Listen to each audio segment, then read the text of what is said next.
बात करते हैं स्वाइन फ्लू की। स्वाइन फ्लू के मामले लगातार देश भर में कई राज्यों से निकलकर सामने आ रहे हैं, जिसके बाद स्वास्थ्य विभाग अलर्ट मोड पर है।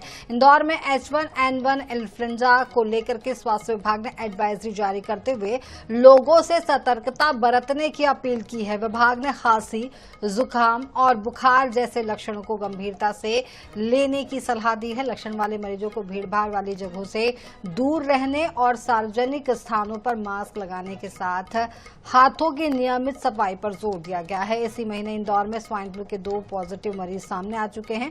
वहीं इंदौर निवासी एक मरीज की उज्जैन निवासी एक मरीज की इंदौर में मौत हो चुकी है। स्वास्थ्य विभाग ने संक्रमण के प्रसार को रोकने के लिए सावधानी बरतने और लक्षण दिखाई देने पर डॉक्टर की सलाह लेने की अपील की है।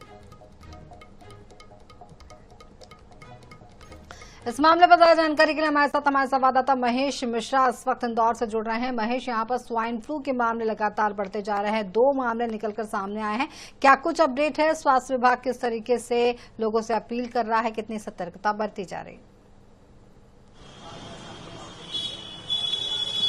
देखिए मधुमिता, ये इंदौर में बीते 2 सप्ताह के बीच में 2 मरीज मिले हैं। इसमें से पहला मरीज वो था जो उज्जैन निवासी महिला की हम बात कर रहे हैं, जिनकी मृत्यु हुई है। इनकी आयु 65 वर्ष से ज्यादा थी और ये इंदौर के कोकिलाबेन अंबानी हॉस्पिटल में इनका इलाज चल रहा था। सबसे पहली गड़बड़ी हुई कि अस्पताल को स्वाइन फ्लू के किसी पेशेंट को भर्ती करने के साथ ही स्वास्थ्य विभाग, जहां पर इस वक्त मैं खड़ा हूं, इस कार्यालय को सूचित किया जाना था, पर सूचित नहीं किया गया।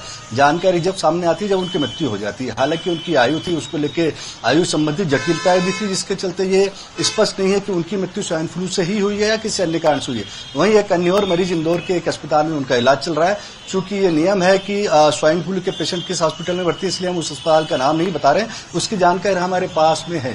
पर सबसे महत्वपूर्ण बात यह है कि इस बात को पूरी तरीके से स्पष्ट किया गया है कि ये H1N1 का कोई नया स्ट्रेन नहीं है, ये पुराना ही स्वाइन फ्लू का वो स्ट्रेन है, जिसको लेकर पहले भी लोगों को यहाँ पे ठीक किया गया है। देश भर में किसी भी तरीके से कोई नया स्ट्रेन इसको लेकर नहीं आया है। इंदौर में गाइडलाइन हालांकि जारी की गई है, जिस गाइडलाइन के तहत हाथ धोना या सर्दी, जुकाम, बुखार इस तरह के लक्षणों को गंभीरता से लेते हुए स्थानीय डॉक्टर को दिखाने की बात कही गई है। वहीं इंदौर में एक अन्य परेशानी और इस वक्त शुरू हो चुकी है। बीते 1 सप्ताह में 48 से ज्यादा मरीज डेंगू के मिले हैं।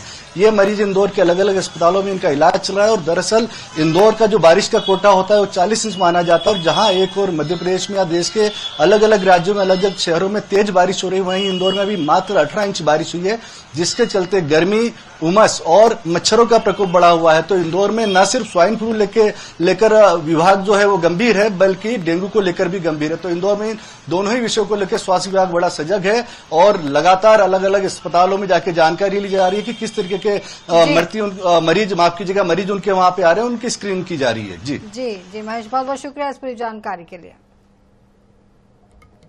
तो आपको बता दें कि स्वाइन फ्लू के मामले लगातार बढ़ते जा रहे हैं, जिसे लेकर के स्वास्थ्य विभाग ने लोगों से सतर्क रहने की अपील की है।